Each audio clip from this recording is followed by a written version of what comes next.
p.m. Eastern Standard Time, Friday the 1st of March. And you are watching episode 4 in the Cairns Regional Council election series of Regional RAP. Regional RAP, providing insight on the issues affecting regional Australia and giving us voice to regional residents.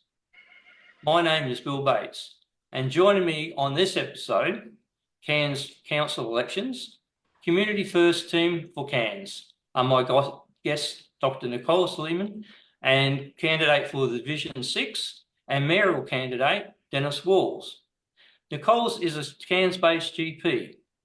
Since 2017, she has been an active member of Doctors for the Environment Australia, where she advocates, educates and campaigns for action on climate change for the sake of human health.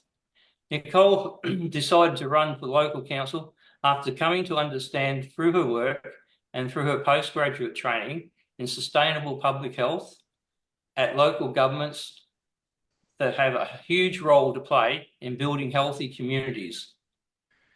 Denis has lived in Cairns since 1991 and is married with 2 adult sons. He has extensive experience as an educator and environmentalist, best known for protecting the East Trinity and saving the Jack Barnes Boardwalk and stopping the dangerous aqueous development at Yorkeys Knob floodplain. Denis is actively engaged in community-wide action to have the state government buy back Taylor's Point in the Northern Beaches for the benefit of the public. Welcome, Nicole and Denis. Thanks for having us. Good evening. Nice to be here. If I could start with you, Denis, seeing you're the leader of the team, if you can give us a bit of background to your misspent childhood, maybe, and how you managed to journey to Cairns and find yourself in your present position. Oh gosh, that's a big story there, Bill. And just good evening to you and to your viewers. Yeah, I was born in the west of Scotland. My father was a bank manager to his shame, of the Royal Bank of Scotland. And so, as you know, the Scots know the value of money. So that's a very good thing when I'm standing for mayor. I'll certainly be able to balance the books, as they say. Also, I left my home probably quite early. Studied several places, particularly Edinburgh, Glasgow, London. And then I pursued a career overseas in a number of places. I worked in North Africa and Algeria. And then I went and worked in Paris as a translator and a teacher in one of the institutes to the north of Paris at Saint-Denis. And then I ended up in Malaysia, where I was a part of a program to change the structure of the curriculum there back into English after the failure of the Bahasa program in terms of the quality of the students that were coming through. I ended up after that in London. I met my wife there, I should say, and we had our first child there. Ended up back in London, where I was working mostly with an international school. And then I got a transfer to this wonderful country we call Australia. And I worked in Alice Springs for a year, and I was teaching Indigenous students there who were from the Northern Territory, particularly up into the northern part, up to Darwin and Roper River and that sort of area. And then I went back to the miserable London of winter, and my son said, "Oh my God, Daddy, when is it going to be morning time?" This led to us hastening fast as we could to the Australian consulate down on the Strand to put an application in to emigrate to Australia. And we were successful in 1991 and arrived here in Cairns. And I've been here now for 33 years, as you indicated at the top of the program. Love the place. I'm an educator, an environmentalist, a naturalist, and a linguist. And I have worked across a whole spectrum of the education sector in the time I've been here. I was an education management advisor in Africa, in Rwanda, from English and French into English as the medium of instruction. through also the use of Kinyarwanda, which is the native language there. Very proud as well in Cairns of the work that I've done with the Indigenous sector, particularly through the RATEP program, which is the most successful Indigenous primary education program in Australia. It's called a Remote Area Teacher Education Program, and we have produced nearly 200 graduates over the course of the last 30 years. And this is a little known success story about educational achievement within the Indigenous community. And that is something of a remarkable achievement. It was based on the foundation of taking the mountain to Muhammad instead of the Muhammad coming to the mountain, which was the norm. Students coming to Brisbane, coming to Sydney and feeling lost and homesick. And of course, we created a structure that embedded educational learning within the communities, capacity building within those communities, and building up from the community to try and get Indigenous graduates working in those communities to then embed a sense of belonging and also, of course, what they bring to that community as role models in terms of other developments, economics, social, and other. And so I think that there are a lot of learnings I have had through engagement with the Indigenous sector, particularly in relation to some of the issues arising in this campaign. And certainly I've got a lot of experience in some of the problems that have arisen in recent years. I might leave it there, Bill, and you can come back and ask me more questions in a bit. We've got to give Nicole a chance to get in her advert and give us a bit of a brief on her voyage to Cairns and into the realm of local politics. So, goodness, I've only got half the amount of time on the earth that, or probably a little bit more than that than Denis. So my story's shorter. But I grew up in the west of Sydney. And when I finished school, I wanted to do medicine, and I only got in Adelaide. So I went to South Australia, and I was there for my uni, and then I moved up to Darwin, which was my first introduction to the tropics.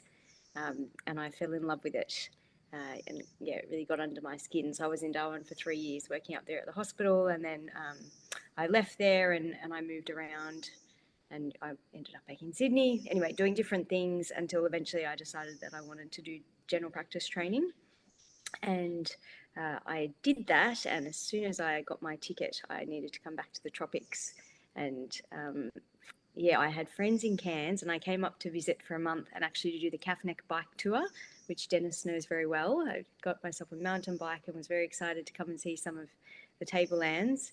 And in the time I was up here, I walked into a job and found a place to live, and it all just flowed. I think it was meant to be.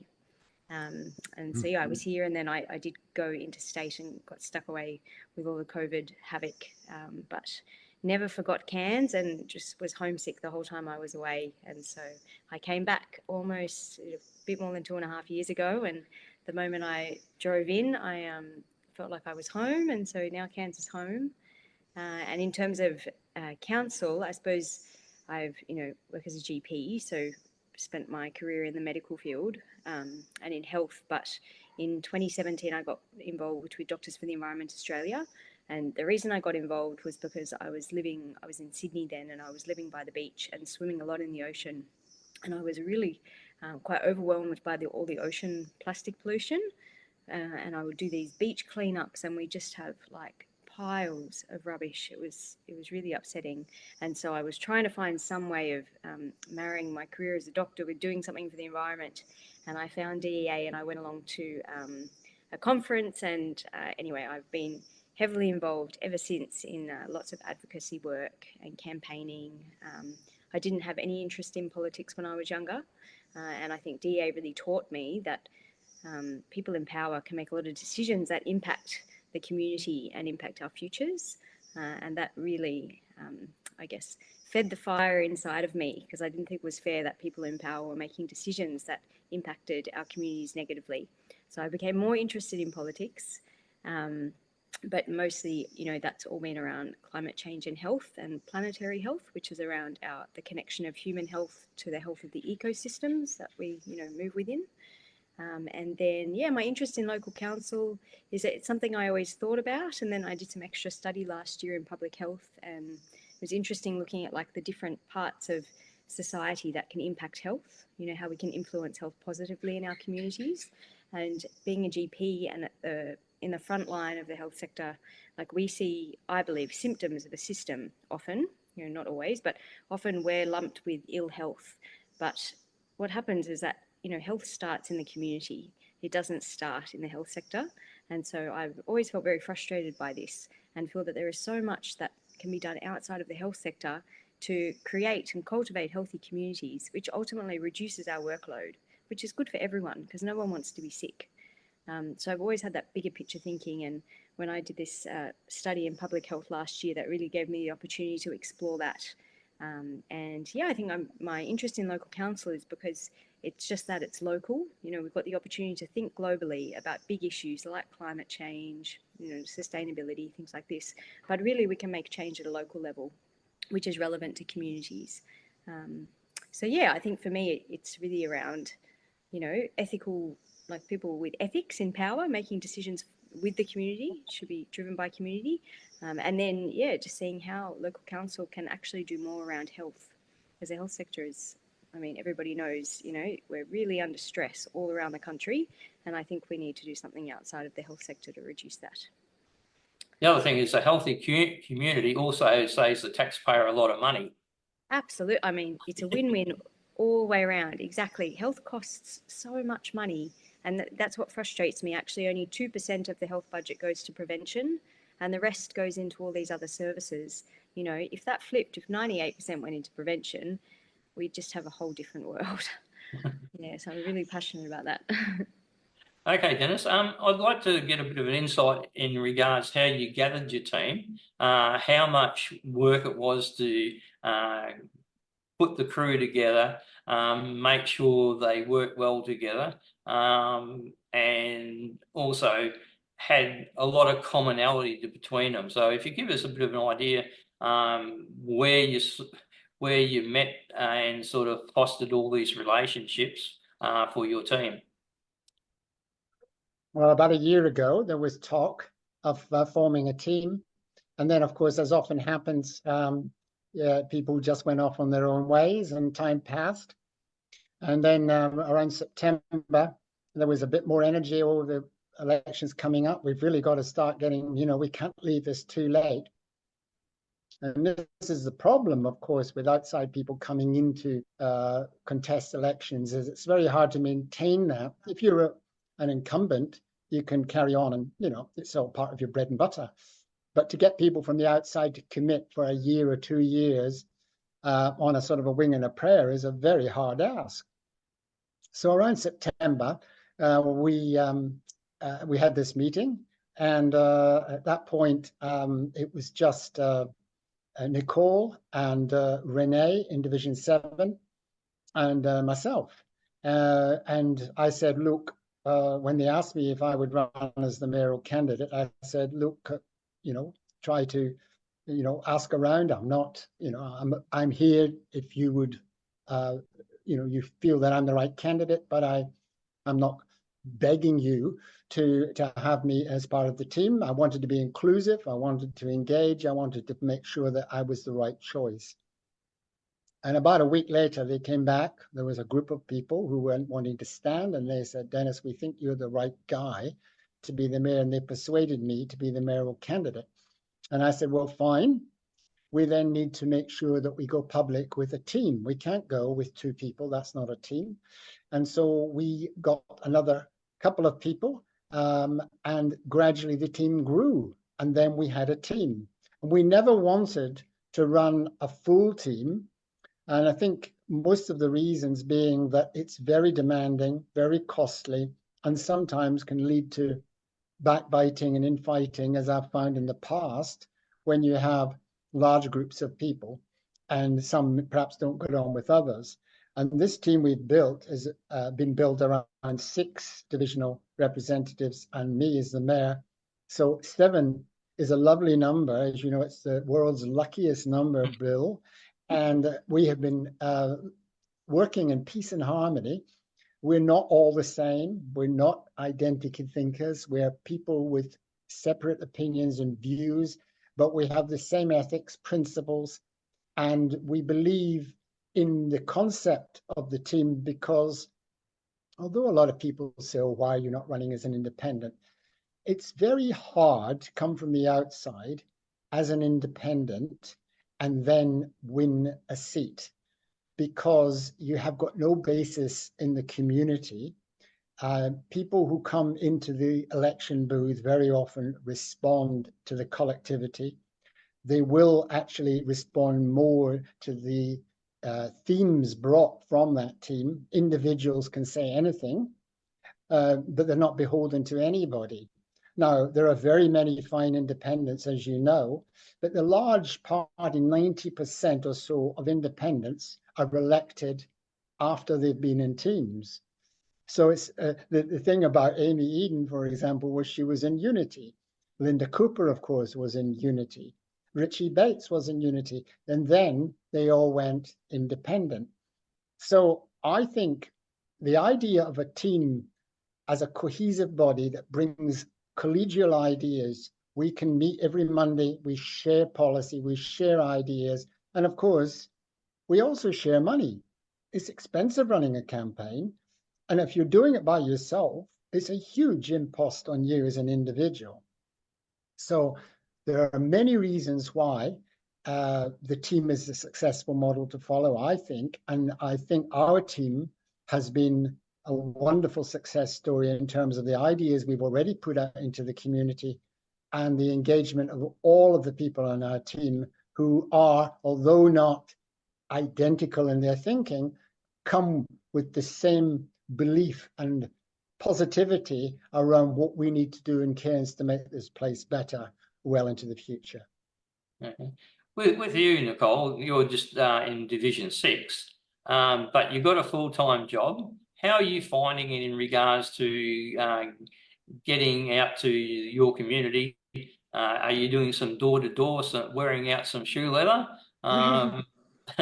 Because I suppose the thing is, it's a lot easier for a person in a division than someone a mayor. Although you're fortunate with being having a team and being a mayoral candidate, because you've got these other people when they go out in their divisions, they can at least remind people that Denis is the leader of the team, sort of thing, and going for mayor. So they probably save you a little bit of legwork, Denis.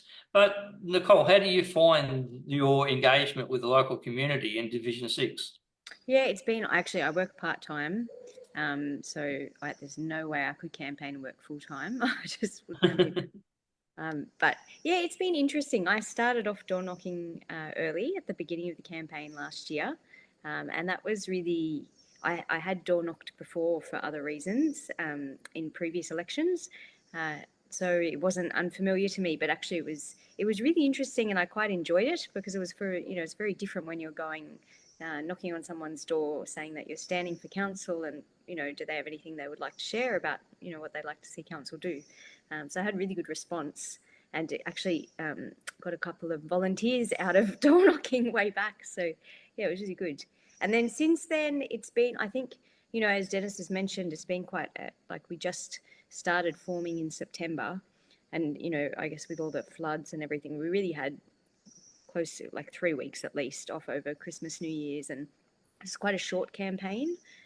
So I think I realised after about 4 weekends of door knocking that there's no way I was going to get round Division 6. I think I was doing maybe 30, it was probably 30 houses in an afternoon, on a Sunday afternoon. So I haven't door knocked for a while, and it's more, I guess the things which have helped me to engage with community have been, I've set up at the shopping centre a couple of times, lots of online stuff. Like today, a lot of stuff is social media. So that's been a way of, I guess, putting out to the community a bit about who I am and getting some engagement that way. And then having connections through the community, like people who were supporting my campaign being, having been very embedded in Division 6 for many more years than I have been. So having connections through that and meeting people that way and receiving feedback about, local issues. And then also through the media as well, like, I guess being on this, but being interviewed on ABC and 4CA radio. And receiving feedback from those things. So overall, I think like my learnings from this is that, a campaign really takes 4 years, and, we're trying to run a 4-year campaign in about 8 weeks. And so it's very difficult. And if, it'd be a great surprise if I was to get in. But yeah, it is really hard to know, I'm meeting different people, which is great, but it's very hard to get round to the entire of Division 6 in an 8-week campaign. One thing that has been really impressive about Division 6 is that the Facebook groups of the different suburbs had self-organised because they didn't want candidates to be posting on the Facebook groups during the election, because that annoys everyone, understandably. So they organised very early on and said, look, we won't let you post, but will you submit a video and introducing yourself and the things you stand for, and we're going to play them all on the weekend. They're actually going to play them tomorrow. So a couple of weeks out from the election. So that's been a really heartening thing, because it's Division 6 engaging in democracy. And so I guess in some ways it makes my job easier, because I get to, put out who I am. And then whether or not I get feedback from that, I'm sure some people get in contact afterwards. But yeah, it's definitely, I think, to, run a really successful campaign, it starts much before 6 or 8 weeks before the election. But in saying that, I think we've, as Denis has said, I think we've just done fabulous as a team, the sort of things, the way that we've, kind of spoken in the media consistently about what we believe in. And I think I can see the ripples out to the rest of, the campaign world. And yeah, really proud of that. Thank you.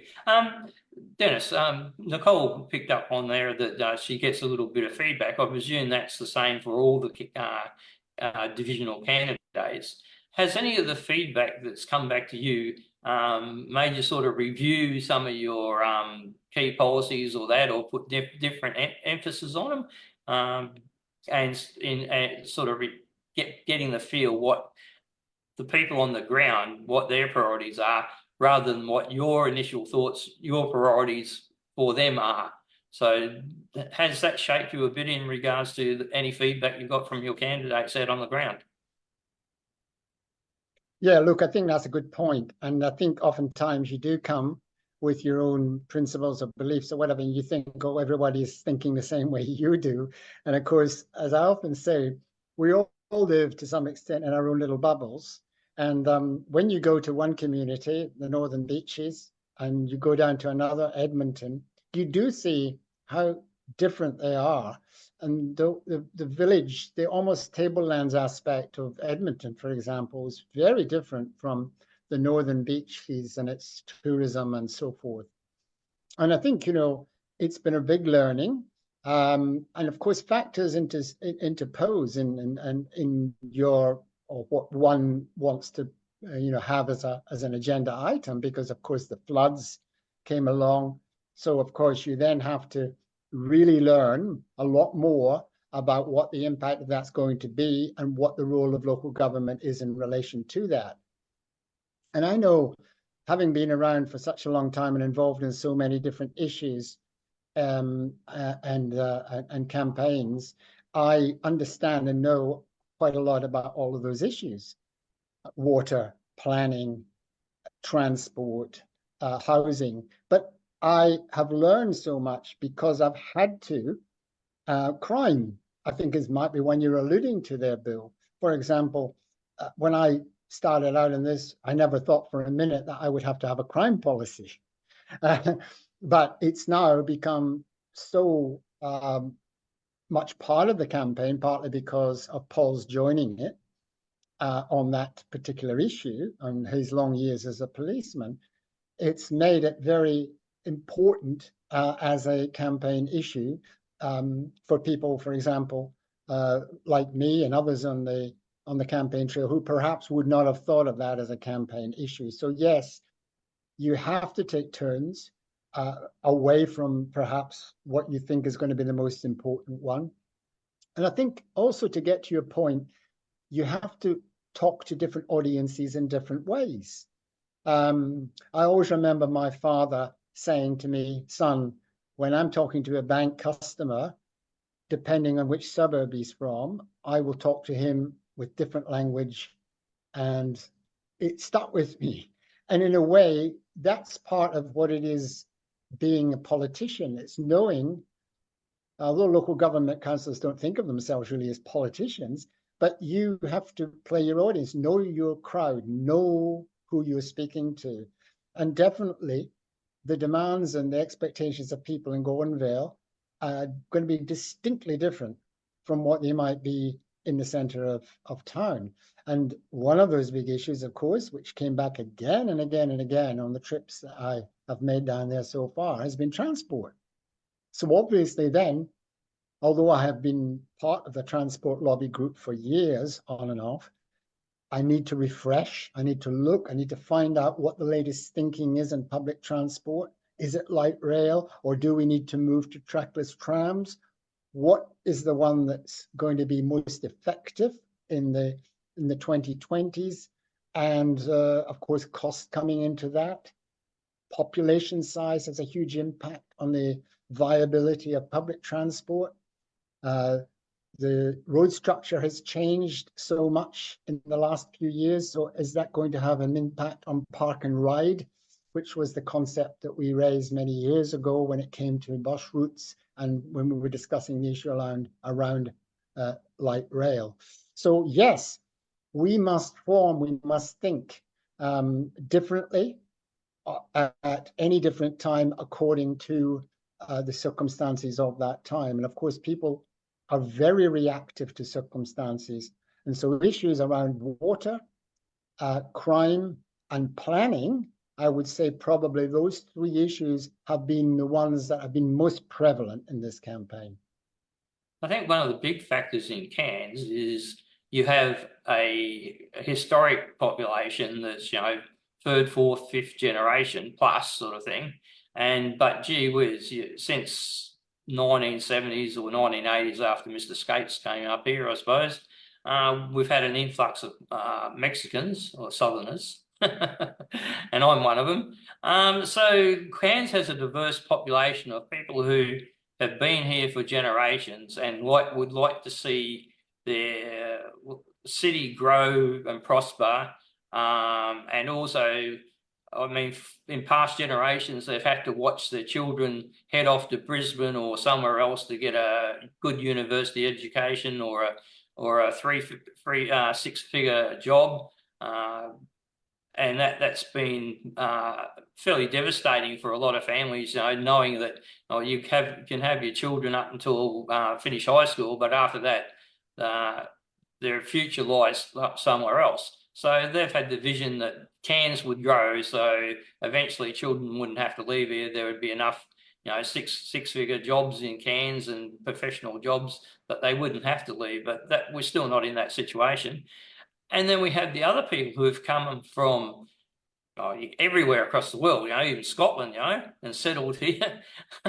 And a lot of them were attracted by, who came in the earlier part, the village setup and the nice idyllic beach settings and that, and they don't want things to change. So we have this conflict within our own population. We have people who want to see it grow and prosper, see a future here for their children rather than somewhere else.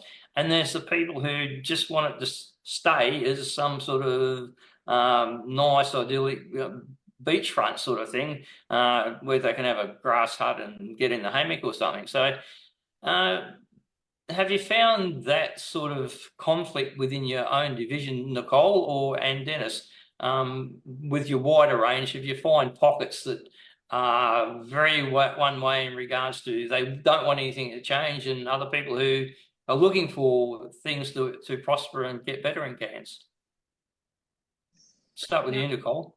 Yeah, I've definitely found, it's interesting because having been very involved in, campaigning and advocacy, I've been with just one side, I guess. And so it's interesting going into the community as a candidate and hearing very polarized views on certain topics, and exactly what you've said, Bill. Like there are people who have, you know, been here for generations, and then other people like myself who have moved up, you know, not that long ago compared to what we might consider a local in Far North Queensland, and have different ideas. Or yeah, I guess, you know, I was born and raised in Western Sydney, so in some ways I'm coloured by that, you know, as well as the other places I've lived. So I've definitely experienced that conflict, and I think I was just reflecting today that the reality that, you know, politicians often say that you can't please everyone, and I think I really feel that now. I just realised that's a complete reality, and I think it does make it hard, like with those contrasts and conflicts. I think it can make it hard to move forward. Because if you've got politicians that don't want to upset either side and aren't prepared to take a stand, or aren't prepared to like take a risk and push for change, I think that a community can stay stagnant, and then, you know, problems which exist within the community then are not resolved. So I think, yes, I totally agree with you, and I have found that. Probably not as much as Denis, but I definitely have found that.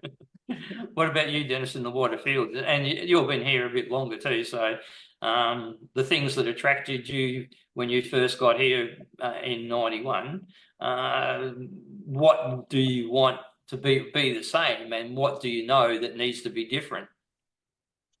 Well, look, I might just pull you up on one thing which I may disagree with you on. I'm not sure that people, having been down in Gordonvale and Edmonton quite a lot recently, I'm not sure that they really do want growth to the extent, and there a lot of them are the old stages. I think a lot of them are a bit dismayed at the growth, and they actually like the old way it was. I got that strong feeling actually talking to them at the market just recently. So I don't think it's a one size there that fits, but there are certainly some, of course, as you mentioned, who would like to be able to retain their families in one place rather than having them all go to live in Brisbane or whatnot. And of course, the university was supposed to do that. And as you probably know, the university, JCU at any rate, struggling a bit at the moment. And this is a big issue for our town, because the CQU, there's the Queensland University, Central Queensland University, now competing. And if I might make a rather odd analogy, it's a bit like the casino in Aquis thinking we could have two casinos in Cairns, one on a floodplain and one in town. I mean, there was never a market for two casinos. I mean, in the same way, one can say there is not a market for two universities. And some of this hard conversation, and I'm having this conversation with academics, by the way, is how do you face that? How do you face up to the fact that deregulation is actually sometimes a problem because it's allowing players into the market when it can't be sustained long term? And of course, in relation to our planning, deregulation has led to many of the problems we now see facing us in our housing, and with the floods, of course, more recently. We are seeing areas that should never have been developed being developed because there's an attitude now within the Integrated Planning Act that you can have a performance-based system of planning where you have to fit certain KPIs, key performance criteria, in order to allow developments to go ahead. And of course, planning then becomes like a rubber band, or as the former mayor, Bob Manning, often referred to it, as a piece of plasticine. And one of the things I think that all of the campaign leaders, if you like, in this current election are saying, and I have to say, I think it's because of me, they're suddenly starting to say, we need a far more prescriptive planning regime. We need to push back on deregulation. We need to push back on some of the language, woolly language that's used. We often call those weasel words, where it's the might or a maybe or a should or a would when it comes to a planning instrument. And then, of course, it's bent to allow developments to go ahead where they shouldn't. And this has led to a huge hue and cry in the northern suburbs, as you well know. And, you know, that's another world, another conversation. When you speak to people in Machin's and Holloway's, the southern part of Holloway's in particular, and sorry, the southern part of Yorkie's and all of Holloway's, you're getting this very strong sense that they have been badly treated through planning and that we need to do something about it. And what will you, Denis, do as mayor to fix this problem?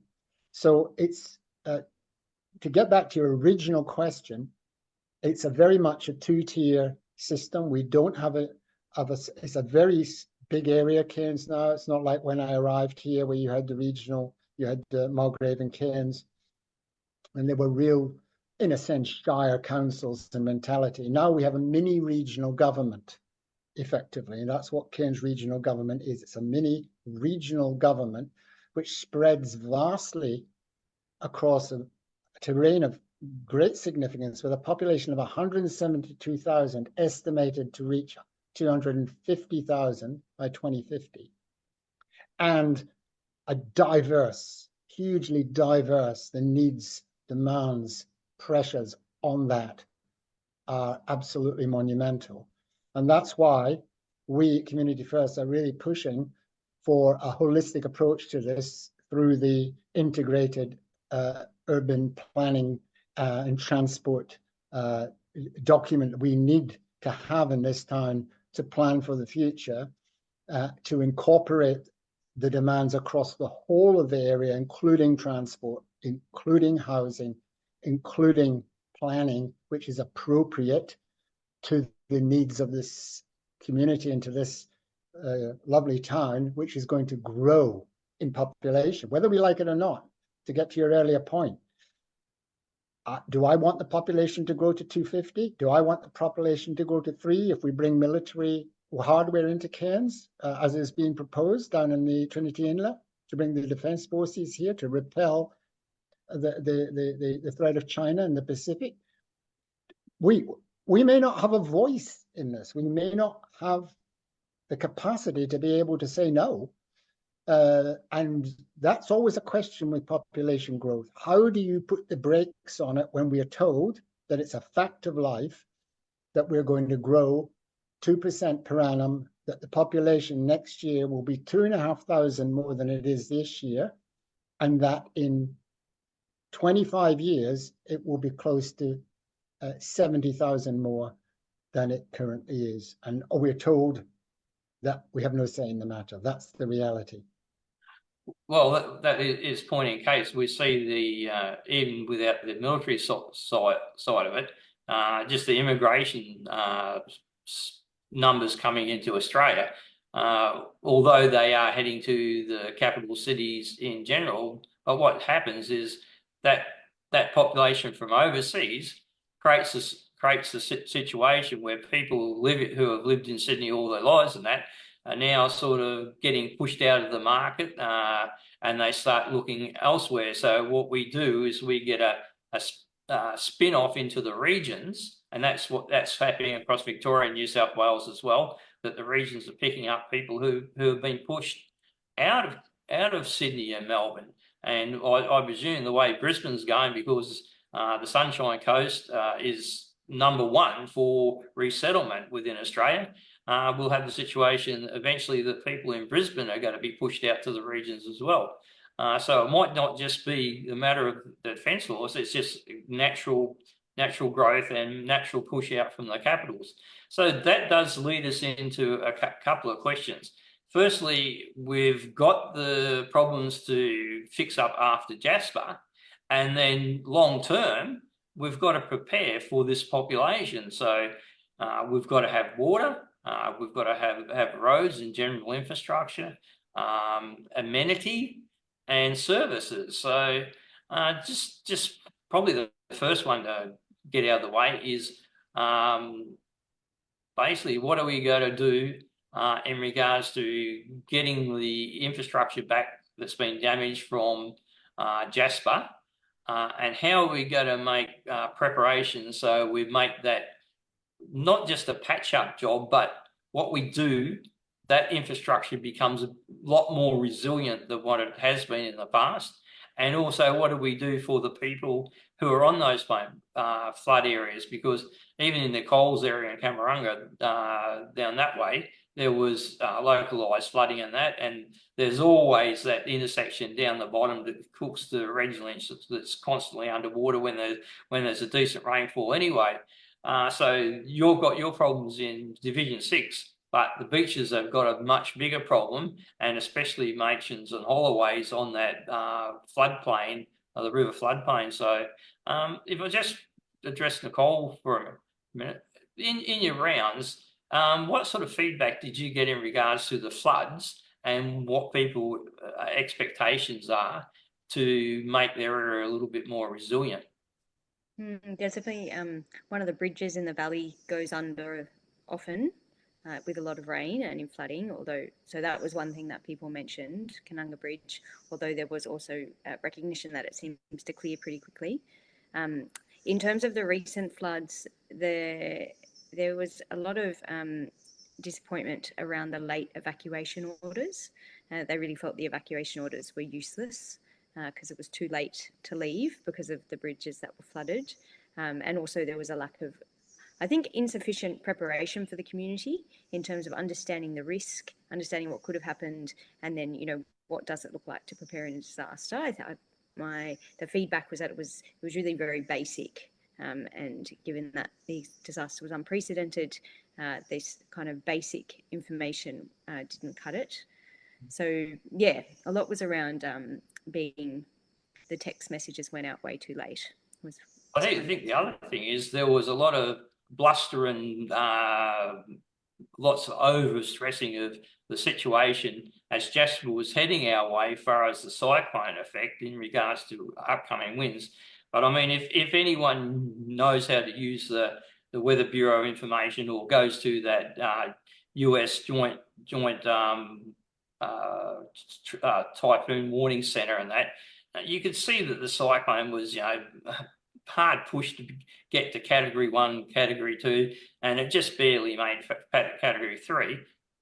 And that's if it really did, because the BOM doesn't let you monitor the buoys out in the ocean unless you pay for their premium service. Whereas years ago, you could actually log on and look at the buoys out in the Pacific and even close to shore. And I'm not paying the extra money for that service. So there was a lot of early texts about and warnings about Jasper and the cyclone, but then we had the winds and everyone went, okay.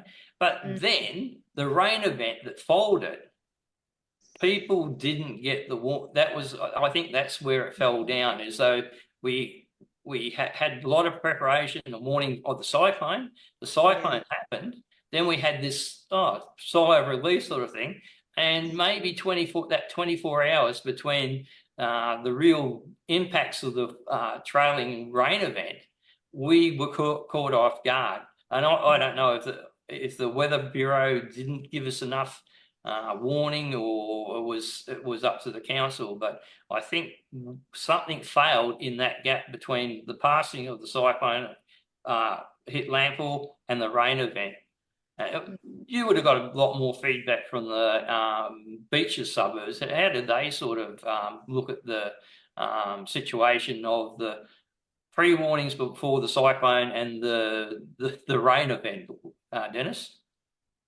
Yeah, well, of course, it's been a huge issue, particularly, with the insurance split, what's a cyclone and what's a rain event, and this ridiculous dividing of the cyclone in 2 days and then rain, we're treating that separately and not part of the same insurance claim. But oh no, people we spent 3 days just after 17th helping friends and others in nations clean out their houses. It was devastating, and it still goes on because the insurance now is dragging, and most of them are living away from the beaches, and some of them are in hotels, some of them are living with friends, and some of them are in units elsewhere in the city, while their houses are assessed. A lot of them have got black water running underneath still, and they have to have that inspected thoroughly before the insurance can make its claim. And then, of course, they've got to get the tradies in to help fix it. So it's a very lengthy process, and some people are going to be out of their homes for nearly a year. And it is absolutely, I mean, the word we use nowadays, and it's almost become a cliche, but unprecedented. What the community is demanding and asking for, to your first point, is some of them are wanting a class action. Some of them are actually wanting to take a class action against council. I was asked today by someone actually in Nicole's division as to an issue around insurance and around what they could do to push back against some of the issues that have arisen around the events following Jasper. And, you know, at the moment, it's very hard to actually give a precise answer because, of course, council has come out and said that there's going to be an inquiry. And we're not quite sure the full extent of that inquiry and whether there's going to be public participation in that inquiry, which I think is a very important thing, to hear the voices of the people who have suffered as a result of this experience. And of course, what's going to happen after that. So at the regional forum on Wednesday, a group of people from Nations Beach presented a demand actually to state government to state that they required the institute of a new plan, a flood-proofing plan for the Barron Delta. And they want as well a new approach to development in that delta. And of course, that involves a moratorium. So that involves no further subdivisions or developments of any sort in the area that was affected by the flood. And there are a number of factors, 3 principal factors that play on the flooding event. I might mention a 4th just peripherally. The first one are the levee banks to the west of the highway, which many feel diverted and changed the course of the flow next to where the voids are for the sand mines. The next is, of course, and this is the crucial one, and it's going to change completely the face of the northern suburbs, and that is the changing of the river, because Professor John Knott, I've worked with John over many, many years, and he has long foretold that the river would move to Tomatis Creek from where it currently is south, coming out at Machin's. It would move up towards Holloway's. And of course, it partly did. Every time we have an event like this, incrementally, it gets a little bigger. So it was about 35 Tomatis. I think it's now up to about 45 of the river flow. And it's a young river, so it flows much more quickly. So how do we address that? There's a whole community living there. So this requires, if we're going to be serious about this, some hard engineering. Hard engineering, do the community want groins or bulwarks placed at the entrance to Tomatis Creek to try to stop the river going the way it ought to go eventually as it heads in the shortest route to the sea? And if that's the case, are we then going to sand mine the sand from the Barron River, which is accumulated from massive siltation and sand coming down from the tablelands over many, many years, and created a very slow, an old river, which kind of goes along at a much slower pace? And that would accelerate the river flow in the Barron. So the issue now is around what we do with this massive amount of information and impact that it could possibly have on that community. And really, if we have a similar event as we may in maybe this year, because the wet season in Cairns, the wettest month is always March, or next year, then that community is at grave threat unless we approach it with some hard engineering solutions to actually stop the eventual course of the river from going out at Hollywood Beach. And that would be all of the river, nearly all of the river, going out by the shortest route, as it must eventually do, because your viewers will know that the Barron River has already moved 2 kilometers north from where it was in 1939 when it came out in Cairns at Ellie Point, and then in 1939 it changed its course coming out near Machen's Beach, and that is at Casuarina Point. So these are huge questions for council, and I believe I'm the only one who's really asking those hard questions in relation to the significance of it and what this means for planning, what this means for the community's expectations. And as mayor and as a leader who is a communitarian, a person who would be bringing the community leadership through community, we would have to have a very serious conversation with the Cairns populace around the issue of what we're going to do with our planning process, which is up for review this year with the regional plan and next year with the Cairns plan, what that's going to look like in terms of our linear corridor, and what we're going to do about those people who currently live on the floodplain, who have lived there for many, many years in an area where ostensibly they should never have had houses built because of the threat. But on the other hand, they've lived there for 30, 40 years, and one could say, well, that's a generation. So this question is a tricky one. It's what's often referred to in the environment movement as a wicked problem that does no simple answer, but it is a huge elephant in the room that must be addressed. I think a huge elephant in the room is the Cairns, and the majority of it is only about two meters above sea level, so that poses another problem.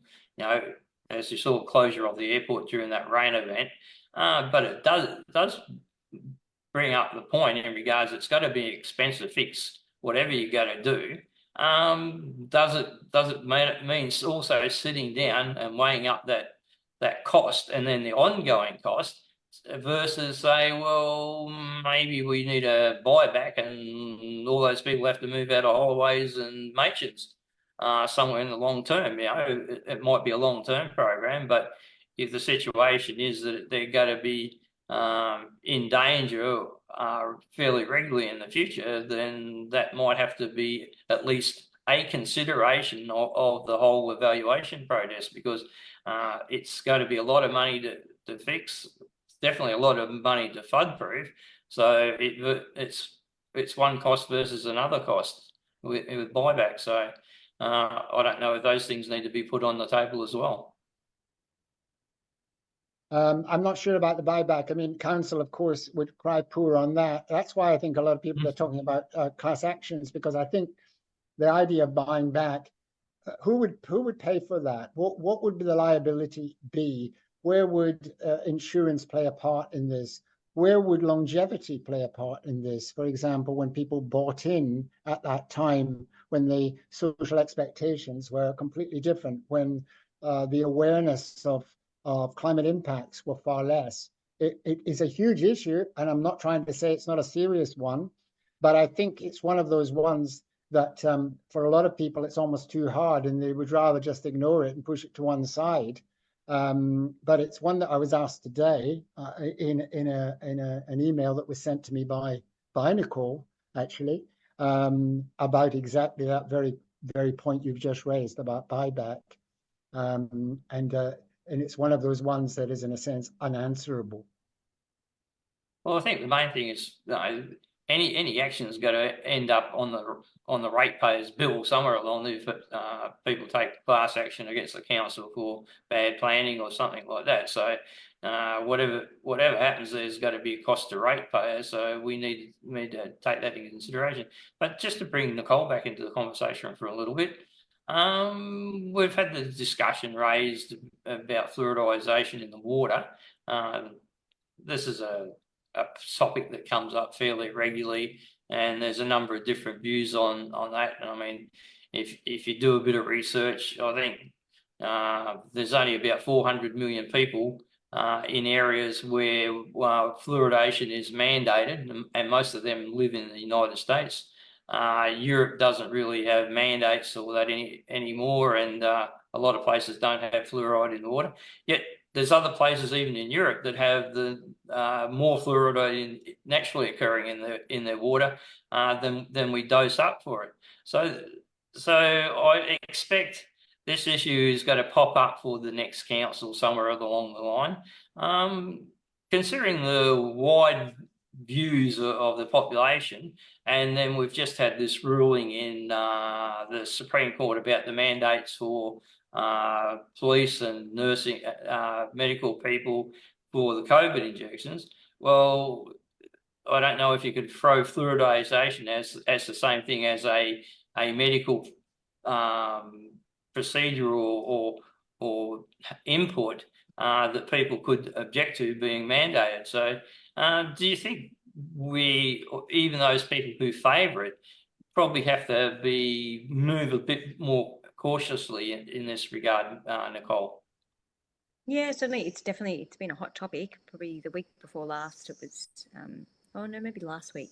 Yeah, it was really big, and in the Cairns Post and the Cairns Local News and all over Facebook.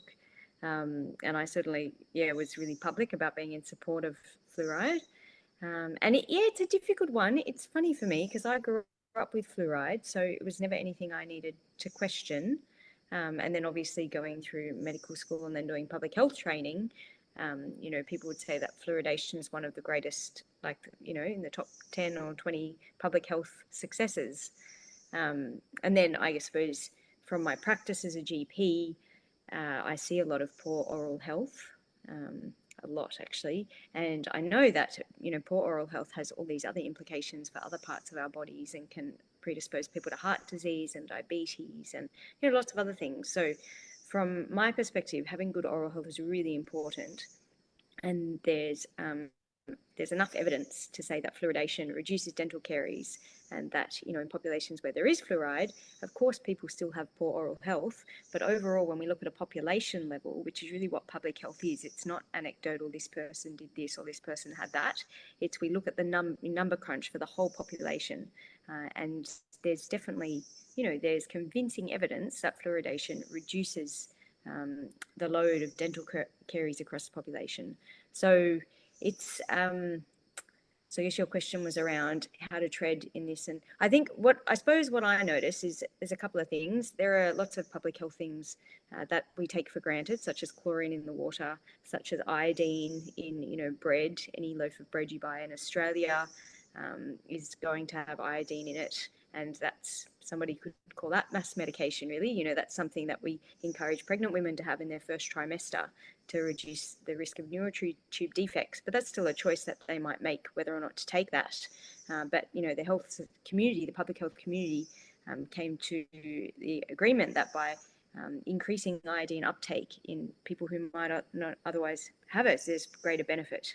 And so I think that, I guess the thing is that when we look at public health, I think that we should take a step back and look at all public health interventions, because when we get fixated on one, then I think we lose the principles of what public health is based on, which is actually it's population health. How do we make our population as healthy as possible? So I suppose there's that, encouraging that. And then, I think also that lots of people, in any issue, there's people who are vocal and there's people who aren't. And certainly in one of the suburbs in Division 6, they're so self-organised, it's amazing, but they put a little poll up on Facebook to see, what the kind of stage was around fluoridation. And I think it was over 60% was yes. So the split was like double yes to no, or something to that effect. And that's a fairly small sample size. It might have been about 300 people. But I think that there's a lot of hype around issues like this. But actually, when people vote on them, I don't think there's as many people who are worried about it as what it's made out to be, personally. Because certainly I never had a second thought about it until it came up in this election. And, I'm sure in Sydney there weren't any letters to the editor about fluoridation because we just all accepted and pretty happy with it. It certainly supported the health of my teeth. So I don't know if that answers your question.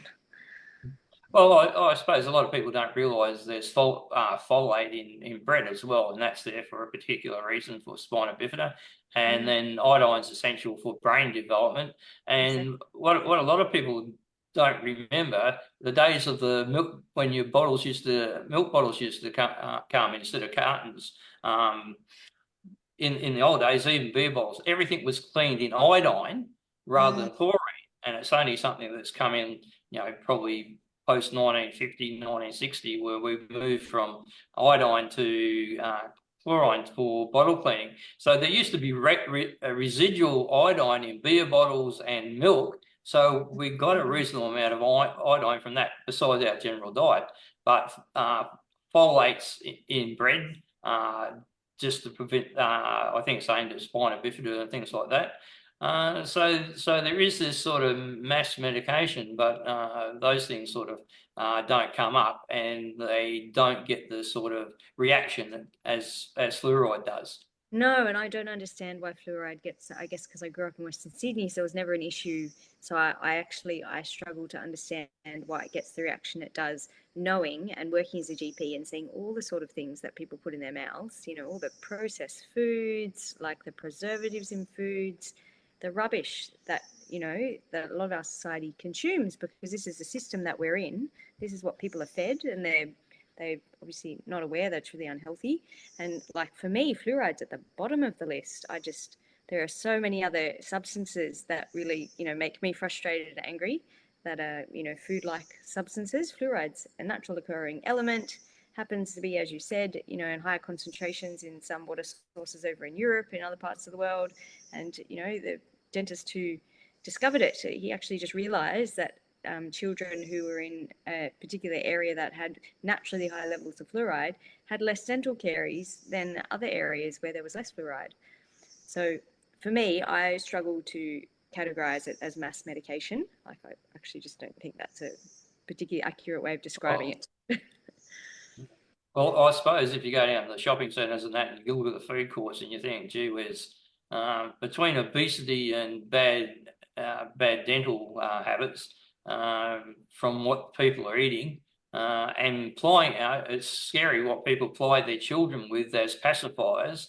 So sometimes it's even a hard battle for fluoride to make a difference when we've got poor eating habits and diet. Yeah, look, I think, that people have brought that up. Why don't we, sugar tax and all, like, I'm totally in support of those sorts of things. But I think that even if people are eating really poor diets, fluoride is still going to provide an extra level of protection.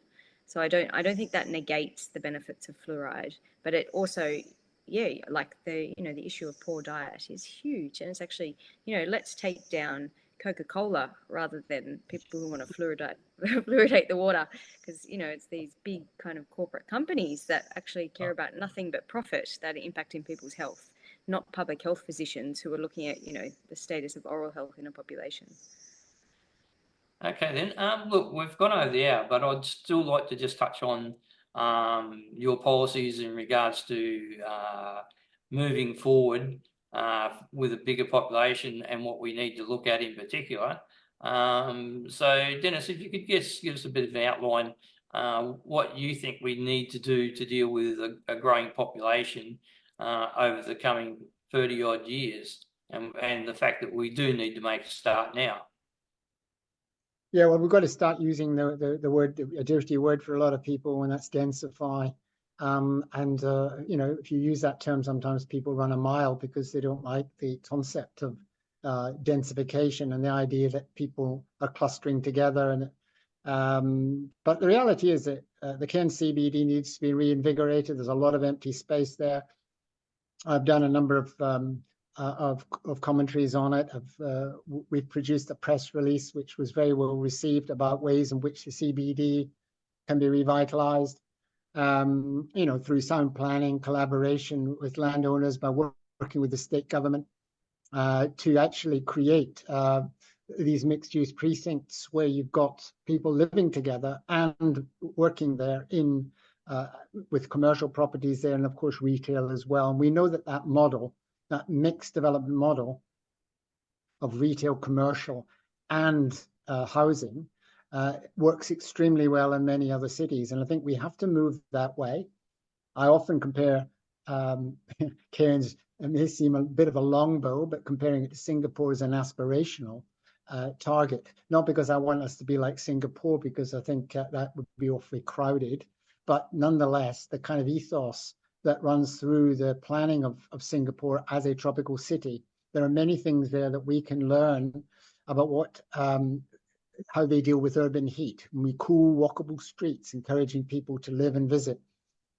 And, greening verges, planting more suitable trees, shade structures, ensuring developments of good ventilation that don't block breezes, and encouraging light-colored roofs and greening of buildings. I mean, these are things that we should be aspiring to. And we can do this.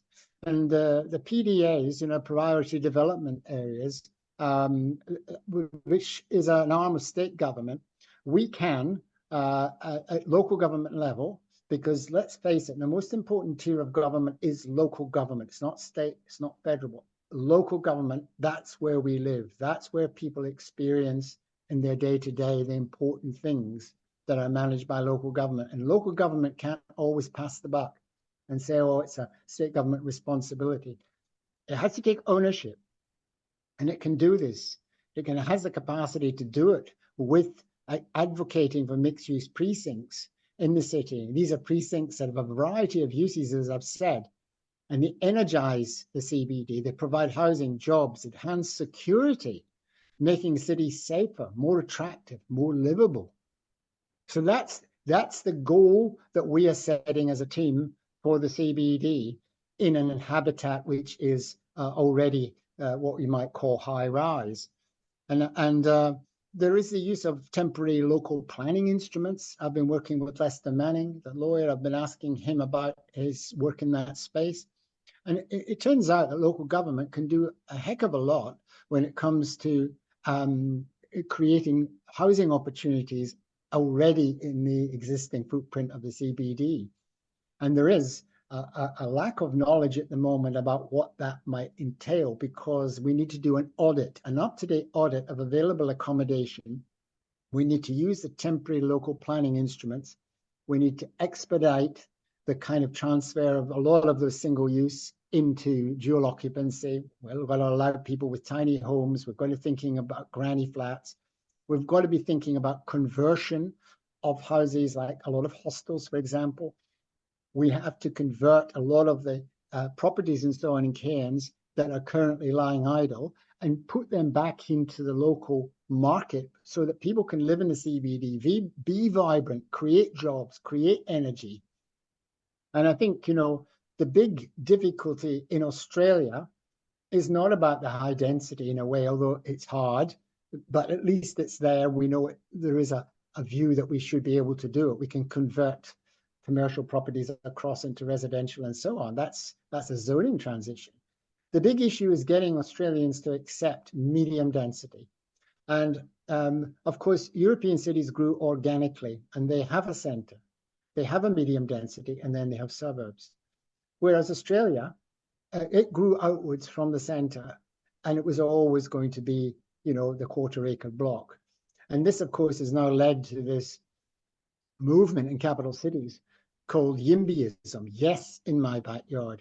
And this is a movement that says we need to be cognizant of the fact that if we're going to grow our cities, people have to be prepared to allow a little more development in that space. Now, medium density normally means 5 stories, okay?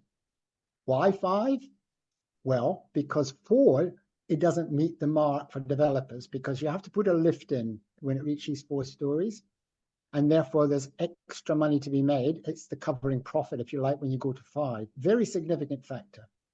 And, if people are going to accept 5 stories in most parts of the world, and we are not, then we do have to ask the question, why? Now, I know that if it was a 5-story building right next to my house and it was just plonked there, people would go, oh my God, it's going to block the view, and so on and so forth. And that is a question that is very pertinent, but it's a conversation we're not having.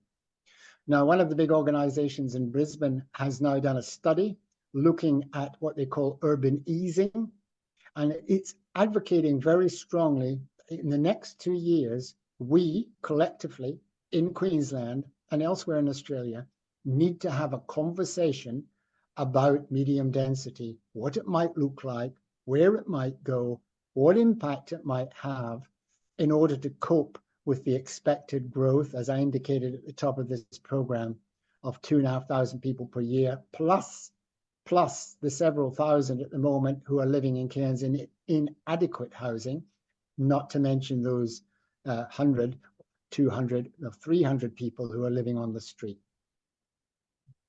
I think in regards to Cairns City, I don't think there would be too many objections to increase the height. There's a lot of buildings that's only 1 or 2 stories in the around the CBD. So I don't think many people will have any problems with it. All those buildings going up to 5 with shops underneath and residential up top, because I know from past history as a person who's sort of travelled up to Sydney from Melbourne a number of times and ended up in Parramatta. And when I first got there in the 70s, it was a pretty basic, ordinary place. But when you go back in the 2010 or whatever, it's a thriving community of people who are still sitting out there 8, 9 o'clock on the streets dining and that. And it's not just, it's not people coming in from the suburbs, it's people who live there, make it vibrant.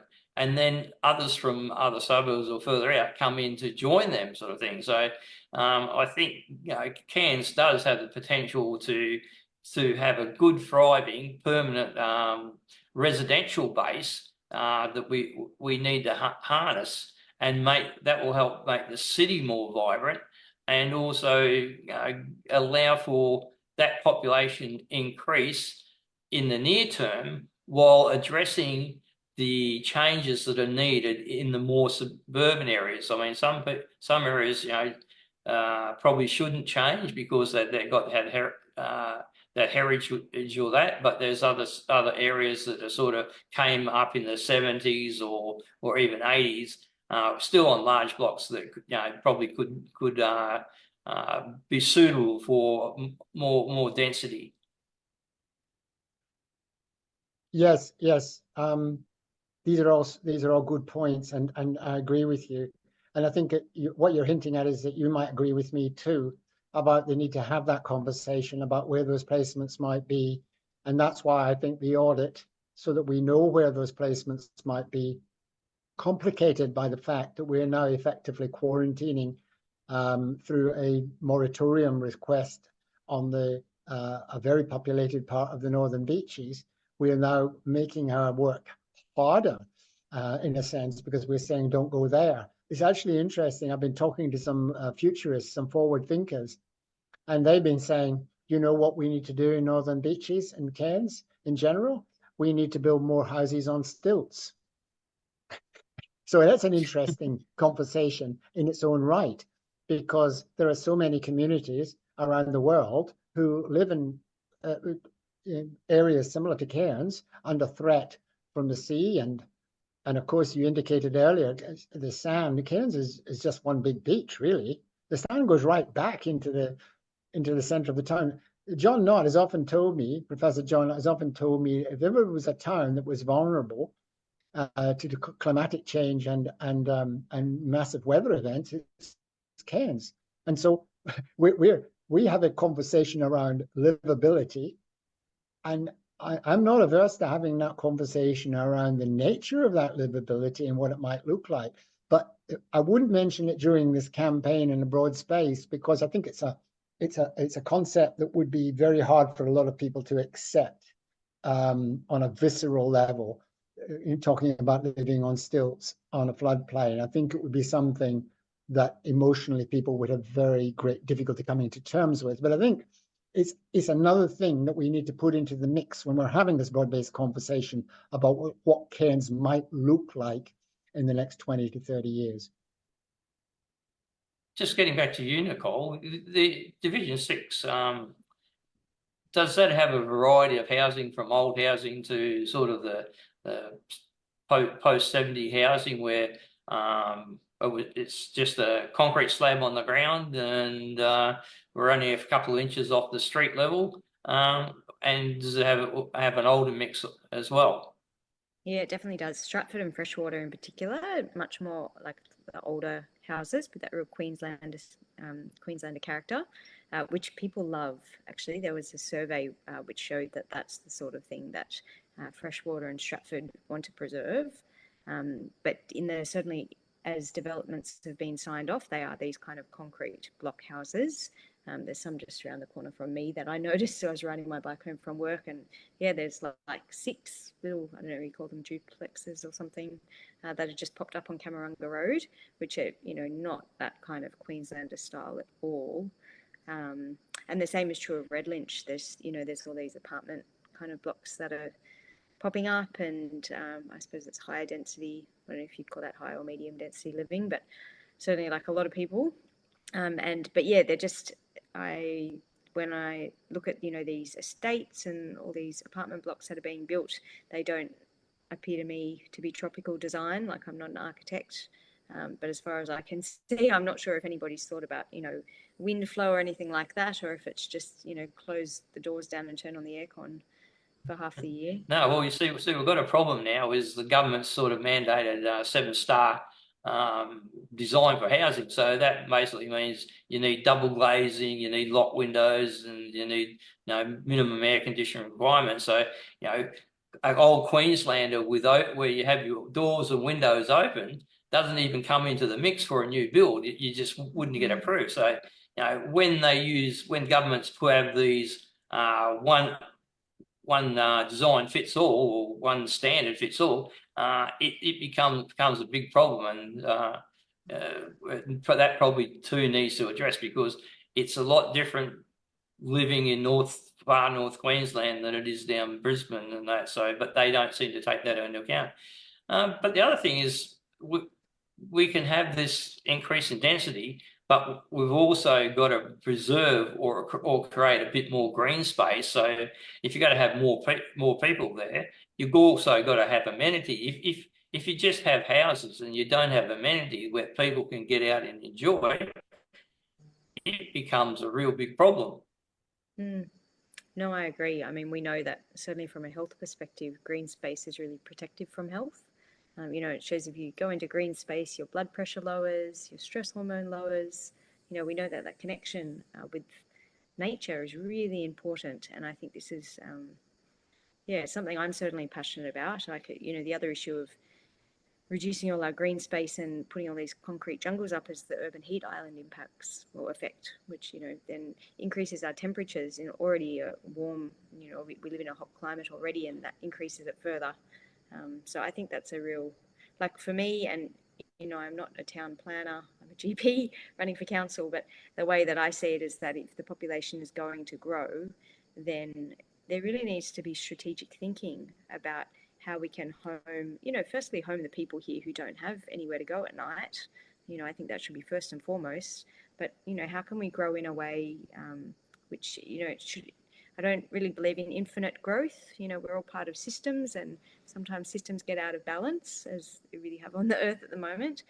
But the result is that there's things like, natural disasters and floods. And so I think that's one of my problems with council, the incumbent council, is that everything's just been signed off without any real thinking about, well, how can we plan this thoughtfully?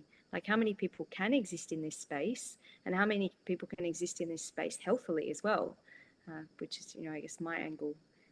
But no, I think you're exactly right. If we just keep developing at all costs for a growing population, then actually I think the whole population suffers at the end of the day.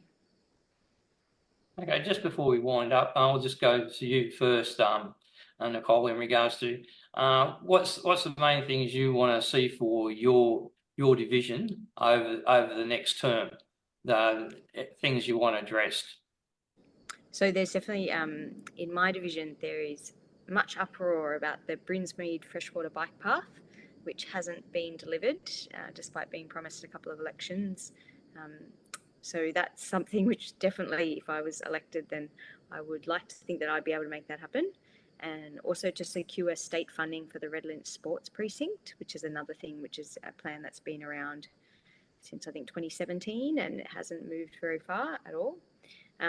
I think the freshwater swimming hole needs to be master planned. That's been talked about in the past but never actioned, so I would like to action that. And then to get a food organics, a garden organics waste strategy and action plan sorted, which I suppose would be for all of Cairns, but specifically I'd like, it'd be great if Division 6 would have that service available to reduce lots of organic waste, which actually makes up 60% of our curbside waste could be composted, you know, and a lot of it then ends up in landfill, which, releases methane, which we know, you know, contributes to climate change. And then for me, I guess there's a big, like, my thing is around how can we build climate resilience and reduce the risks of climate change on our health. And so I guess some really tangible things around that are things like making sure children's playgrounds are all climate friendly, so having enough shading. There's quite a few playgrounds in Division 6 I've noted that actually they're not safe for kids for most of the day during summer. And, you know, I mean, we're hot up here in winter anyway, but yeah, there's not adequate shading. There's not adequate like tree cover, canopy cover to reduce the temperatures. And even the materials that some of them are made out of get really hot surface temperatures. So that's one.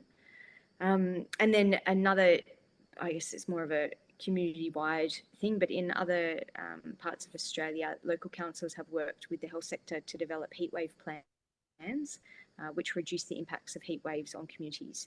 And so I would really like to be proactive in doing that, which of course also affects Division 6, but yeah, that's also a whole of Cairns thing. So yeah, that's Okay, yeah. then. Thanks very much.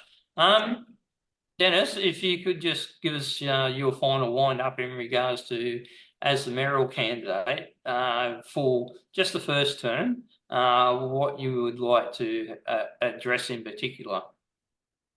There are a number of issues. I think one, we haven't had time to discuss a couple of pivotal issues, particularly around water, which I would like to have had a conversation with you about. But I think we do need to implement a demand management strategy, which I feel is not being done seriously at the moment. We've had real problems with the smart metering system. The computer system doesn't seem to be working terribly effectively in a lot of cases. So we need to absolutely address this issue. And rainwater tanks is amazing. They're amazing backup to water supply. When we hear the story of we were 2 weeks before we were going to run out of water, which I've heard a million times, and then of course them justifying that to spend $500 million on a stage 1 development in the Mulgrave, which has got a very low life expectancy for stage 1, and of which they don't have the money to actually to do it prior to an election without consultation with those who are likely to inherit the chair after the election. I think it's an absolutely appalling decision and very anti-democratic. So I really do want to institute, and it may well be a fait accompli. There's not maybe something we can do about it because I've already signed the contract. But the fact is that we need to start looking at living within our means, and I do mean that in the ecological concept as well. The financial concept is an interesting one, and I'll talk to that in just a little minute. But in relation to living within our means ecologically, as Nicole so eloquently said, we need to start looking much more at the circular economy. And there are 3 things that I would be very keen to do in relation to that in the waste space. Certainly the sorting of plastics at the moment, which are not being done effectively at the MRF, at the Materials Recycling Centre. And that needs to be looked at. There is an enhancement that can be done to separate those plastics much better.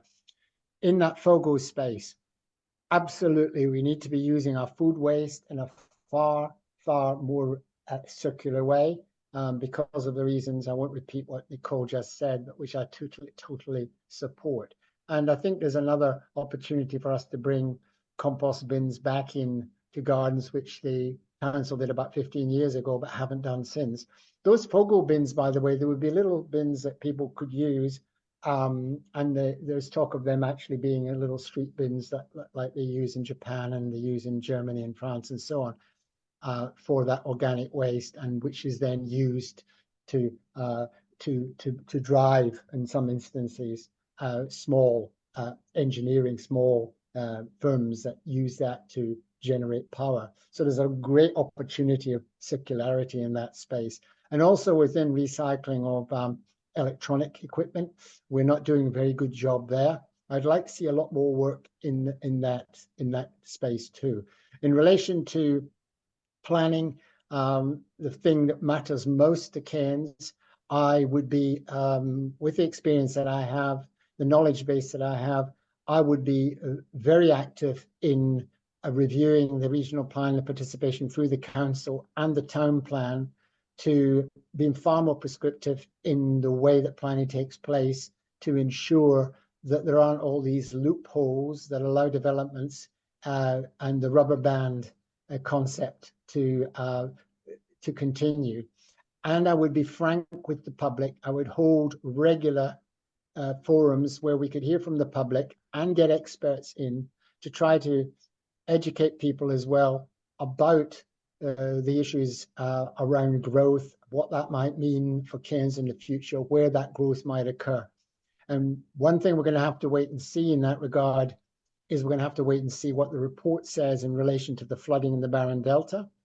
And we're going to have to wait and see what John Knott, who's carrying out an ancillary study through the university into what caused the floods. And I think his report will be more interesting because it's completely impartial. I think that we're going to have to discover from that report hydrological studies, the topographical studies that are going to accompany that, what our planning in the future is going to look like, and where we can and we can't go. And I think that's a massive conversation, and it's one we've got to start. And I intend to start it day one when I'm in the mayoral chair, so that we can have these frank conversations at a level that respects the intellect of the Cairns public. And through the leadership that I bring, through a community leadership, I will endeavor to explain, articulate how best I can ways in which this town can benefit enormously from the people who come here, invigorating the community, both in the CBD and up and down our linear coast. Okay, then. I suppose one of the things there is if there's a need for people to sort of live within their means, and that means water, available water, it wouldn't take long if people have to change their habits or usage of things like water or electricity or whatever. If you're going to keep inviting more people to join the population, it wouldn't take much for people locally to get angst about, well, if we can't manage with what we got, then we need to stop people coming here. So that's going to be a bit of a double-edged sword. That's the great conundrum of growth, isn't it? Because councils, governments in general, love growth. Why do they love growth? More money, more rates, more money coming into the coffers. And so, and it's the same thing with the water, because, water brings 30 million into the Cairns budget every year. So when we actually start to talk from a sustainability perspective about actually making, getting people to use less water, there's a cost to the community, because then the more water we waste, i.e. use unnecessarily, which we all do, then that is more money that is going into the coffers, into general revenue at the Cairns Regional Council for other purposes. Everything has a consequence. And so we have to face up to that. We cannot just simply say, we're going to have growth because there's more money coming in from rates and so forth. Or we're going to squander our natural resources in water because there's more money coming into the coffers. The consequence long-term, ecologically, and of course through events such as what we experienced in the Barron Delta, are far, far more costly to the environment. The cost is enormous, not just ecologically, but of course financially. And that's why the council at the moment, we're going to have to really struggle when when I'm elected, if I'm elected, we're going to have to seriously look and see what things the council can afford without looking for a bailout from regional, from state government. Because reality is the money that is already going into the repair job that's needed as a result of the flooding is huge. And the water expenditure is huge, and they've gone off cap in hand looking for more money elsewhere. So how council operates, my father would be appalled, because he would recognize that this was not done in a way that was actually frugal in the real sense of the term, i.e., looking at the benefit. He didn't have a problem with debt, but he had a problem with bad debt. Good debt is when we factor in the future. Good debt is when we build things for the future, knowing there's a return on that in times to come. But bad debt is money that is being wasted when it needn't be spent in the first place. And we are, I think, having made this decision at the moment, at this particular point in time, councillors ran scared, and they've now signed off on a huge amount of money for a very, very peripheral and small-scale project down in the Mulgrave, because they were told they had to do it because there was no alternative. Sounds a bit like Margaret Thatcher. Tina, there is no alternative. Well, let's just go to Nicole, because this conundrum between growth and working as a council for we actually need growth, or we want growth, and that's the whole of council thing. But then as a division person, you're out there in suburbs and that, and a lot of people would probably say, no, we don't want more people coming here into our suburb and changing the style of it. So it's going to be a balancing act for the candidates in the division, balancing what their constituents' needs are compared to the overview of the whole city's needs. So that does put you and your fellow people in the different divisions at sometimes or likely to be a little bit of loggerheads with the overall regional plan. Yeah, definitely. And I guess there's two things there. The first thing is, I think that as it's been explained to me, is that if you're elected as a councillor, then you're a councillor for all of Cairns, even though I know that for historic reasons we've ended up in divisions. But yeah, I think certainly I think people are not necessarily happy about all the developments, and like the council signs off on, like, gets a lot of houses in a small space, in amidst our beautiful green suburbs that we all love over here. So I don't think everyone's that happy about it. But yeah, I think you're right. There is that's for me, that's like the beauty of local government, is that, state government's quite removed and federal even more so, but local council is on the ground, and it should work for the people in the community, not for developers, not for banks or financial institutions. So yeah, I suppose I would say that would be the job of being a councillor, would be to represent the people. And yeah, regional plans should be made because they reflect what the community wants, not, I don't know, what bureaucrats want, in my opinion. Okay, we'll just finish up now with Denis in regards to you're the one who has to herd all if you make it to mayor. You're the one who has to herd up all the cats in the room. With a few team members, it would probably help. But how do you think you need to cajole or pacify the various people who will ultimately be the candidate for division? Because there are some that are uncontested. I think Brett Moller's uncontested, Kathy Zeiger's uncontested, or she's bound to be put in. Brett Oles is probably going to be returned as well. So you'll have a variety of people to deal with. So do you think you've got all the skills to herd all those cats up and have good workshops to get good results? Yeah, I think so. I think I'm a very good people person. I think I do have the skills.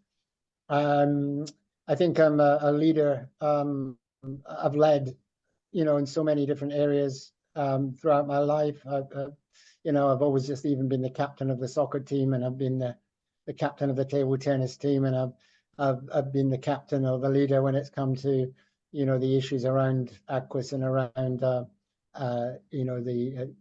saving of East Trinity and so on and so forth. So I was president of CAFNEC, and I was the education manager for Rwanda during the transition from French to English in the school curriculum. So I'm very familiar with having to deal with large numbers of people in complex areas.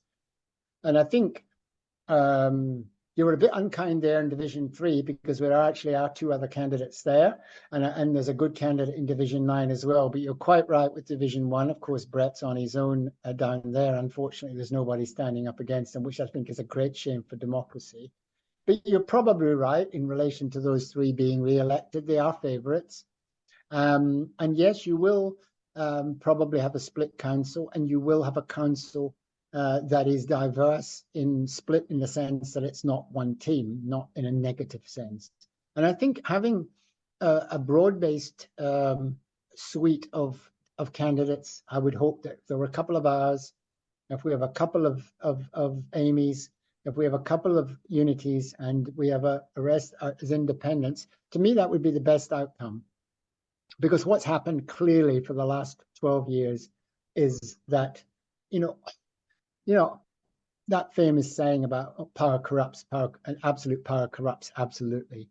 And, that is what has happened with this council, because they've had the majority for so long. They've been conducting business behind closed doors. They haven't even been bringing them to the floor for conversation. And I listened to a wonderful feed from a council meeting in the Sunshine Coast recently, and I was just amazed at how democratic and thorough and engaging everybody had a voice. And in the Cairns Council, sadly, oftentimes it just gets roller coastered through because it's done by the majority. We must be more democratic. I know some people say, oh, that's untidy, oh, we're not going to get anything done. And that is not true, because in nearly every instance where we have hung parliaments or governments, a heck of a lot of stuff gets through. But sometimes the media will seize on a moment of disagreement, and then they're playing to the field when it comes to populism. And so what we have to do is to try to get people to be nice and nicer to each other in the public space, so that the Cairns Post can't do a gotcha moment, and then suddenly we have the spiral that occurs when there seems to be a factionalism within any particular organization. And I believe that I have the skills to try initially to be extremely conciliatory, engaging, bringing people, explaining that many of the issues which they may not be aware of in relation to planning. Very few people, when they come into council, know anything about planning. And they then rely on the planning department to tell them what to do. And I've seen it many, many, many times. I said to councillors who stood the last election, I won't name them, I said, what do you know about planning? Oh, nothing. I said, how are you going to make decisions in council? Oh, I'll listen to my elders. 2 women said that in the last council, as if they would just follow what the old guys who had been there forever would tell them to do. That's not good enough. That's not democracy. People must be informed. An effective democracy is an informed democracy, and that is what I will be endeavouring to bring to Cairns Regional Council. Okay, then we'll wind it up there. If you could just stay with us for a minute, I'll just wrap up this show and also introduce next week's show. And thank you for your time. If you have enjoyed... Thank you very much. Thank you. If you enjoyed tonight's show, please like, share and subscribe to our Facebook page and subscribe to our YouTube channel. Next week, back to our normal Wednesday night program. I'll be interviewing Matt Watson he's the representative for Mosman sugar growers, cane growers, up there that's faced the dilemma in the last 3 or 4 months with the prospect of the mill closing, but that seems to be averted at the last minute. So he'll be my guest in regard to talking about the future of the mill and what it needs to be viable for future generations. So please join me next Wednesday night at 7 p.m. for that show. Thank you.